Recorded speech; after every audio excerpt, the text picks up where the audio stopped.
在今年的 Computex 台北电脑展2023上，联力就展出了他们全新的积木风扇系列，而今天他们来了。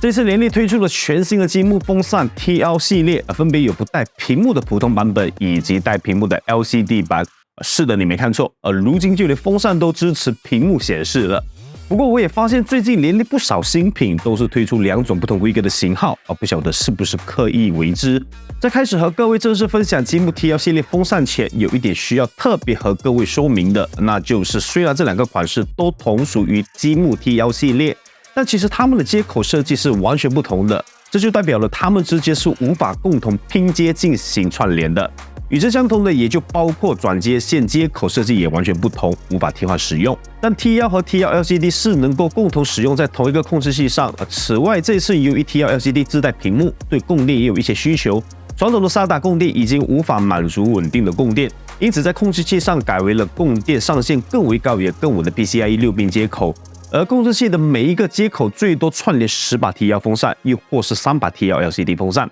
一个控制器则是最多连接16把风扇，而其中 TL LCD 最多只能连接7把。而且控制器的第一个接口是无法使用 TL LCD 风扇的，要特别注意这一点。再来就是控制器必须通过主板内置的 USB 跳针接口进行直通连接。我尝试过使用主板后置 USB 转接线是无法正常使用的。当然，如果你是打算使用2个控制器，那么同样都得连接在主板内的直通 USB 接口。还有一点就是一个系统建议安装不超过12把 TL LCD 风扇，一旦超过，软件将无法正常适配。当然不带屏幕的 TL 风扇则是没有这部分的限制。因此，如果你是打算选购这2款积木 TL 系列风扇，那么上述的这几个情况是有必要事先了解的。这次的积木 TL 系列风扇同时推出了12厘米和14厘米的规格，同时也都有正向和反向散热的版本。风扇的厚度均采用28毫米厚的规格。本身的散光设计是比较接近积木3代幻境版的，就是边框带无线镜的那种设计。但散热并没有继续沿用回积木3代的透光设计，而是采用无光的设计。卡扣设计上也做出重新的优化，风扇与风扇之间的拼接安装体验也比起过去的版本流畅了不少，这点值得好评。另外 TL 和 TL LCD 这2个款式，它们的散热设计与散热数量也都完全不相同。TL 的散热数量更多，中心轴承更小，同时散热还是采用 LCP 聚合物材质，而 TL LCD 的轴承更大，散热则是更少一些，也没有使用 LCP 聚合物材质。至于它们之间的性能差异，从官方给出的参数就能够看到。TL 风扇的最高转速更高，同时风量表现也更好一些。不过，由于这次我手上绝大部分的型号都是14厘米的款式，而且多半都还是反向散热的版本，因此无法和各位具体演示 TL 与 TL LCD 这2个型号在搭配风冷与水冷散热器上的差异。在这里必须和各位说声抱歉，但如果本次节目的播放反应足够热烈，我会再和联力凑齐足够的数量来补上这部分的内容。所以联力你应该知道怎么做了吧？虽说无法详细对比 TL 与 TL LCD 这2款型号的性能差异，但我还是能用较为简单的方式率先给各位了解这款积木 TL 风扇的性能。因此，我找来了联力自家的 GA2 Trinity 360 Performance 水冷，用水冷自带的这款同为28毫米厚的性能风扇来做对比。当然，既然要安装上机测试和演示，机箱也自然得搭配联力最新推出的 O11 Evo RGB 版机箱。作为 O11 最新的延伸款式产品，本身还是以 O11 Evo 原有的架构做调整和优化。其中最主要的还是机箱上下2侧的 RGB 透光条，以及原生设计就能够进行拆卸的 A 柱支撑柱子。其他部分包括 O11 Evo 原有的功能全部都获得保留，而同时有部分功能也获得了加强优化。比如侧面风扇支架能够简单的进行错位安装变换，主板错位安装也获得实时级优化。只需要切换后置 I/O 这个挡板位置，就能够切换主板的安装位置，比起过去也简单了不少。还有就是后方舱的硬盘位与电源位都往机箱外扩充一点位置，使得机箱内的离线舱位置也变得更多一些。最后还有这个硬盘安装支架，可以最多安装8个2.5寸硬盘，或是同时安装4个3.5寸和2个2.5寸硬盘。对于有多硬盘需求的用户，现在 OCED 系列变成一个可选的选择了。不过话又说回来，这款 OCED Evo RGB 终究还是众多 OCED Evo 中的一款延伸款，更多的是优化而不是全新升级，因此也就不单独制作一期节目，而是以这一次积木 TL 系列风扇体验的方式来和各位简单分享一下。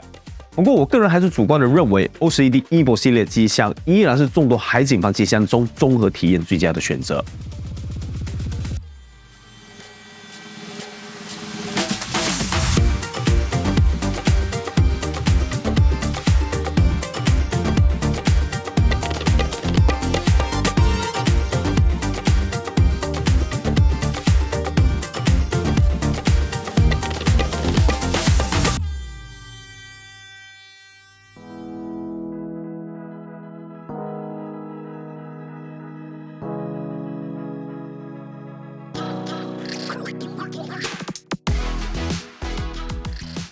因为时间的关系，这一次只是简单的使用 AMD Ryzen 9 7950X 来进行测试。在所有风扇均为满速状态下，积木 TL 风扇比起 GA2 Performance 的性能上相比，不论是各自风扇满速状态，又或是同在一个相同噪音水平下，基本上两款风扇搭配上 GA2 Performance 水冷的表现几乎相同。当然也不排除会有一些测试误差上的差异。不过从最终的性能测试来看，这款积木 TL 风扇确实是有2把刷子。随后我稍微花点时间和各位聊聊这款带屏幕的积木 TL LCD 风扇。这款风扇确实算得上是史无前例，把屏幕塞在风扇上了，而且是每一把风扇单独一个屏幕。屏幕可以通过联立之家的 L-Connect 软件来进行质地替换，除了主流的 JPEG 照片格式以外，还能替换 GIF 格式、MP4 动态视频格式，也可以利用传感器读取硬件的信息，可玩性还是相当丰富的。比如演示的侧面风扇就安装了3把 TL LCD 风扇，每一把都能够独立显示不同的硬件参数，玩起来还是挺有趣的。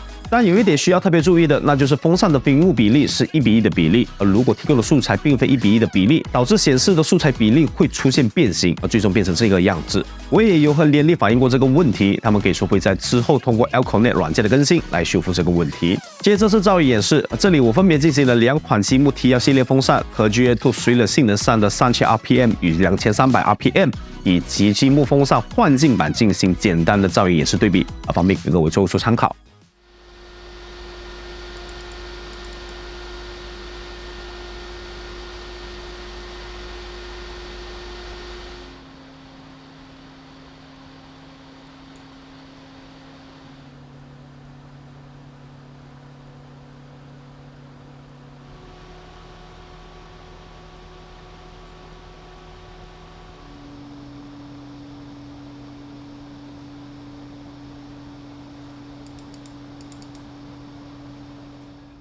最后是售价，由于这回积木 TL 系列风扇有太多的型号，我把它们的价格均列出在屏幕上给各位做参考。当然，目前我还是没拿到亚洲地区的售价，所以最终在亚洲各地区上的实际售价或许存在落差。而这个价格你们觉得是否合理呢？欢迎给出你们的看法。总的来说，这一次积木 TL 系列风扇算得上是给了你2种完全不同取向的选择。不带屏幕的 TL 版本可以算是外观与性能的综合体，适合那些希望有好看外观的同时，也能够兼顾到不错的性能表现。而带屏幕的 TL LCD 版本则是外观党的首选，独一无二，并且可玩性还非常多的自定义屏幕虽然售价不便宜，但不得不承认，目前也就只有联立独有看来联立又将灯光风扇的天花板拉高多一个台阶了。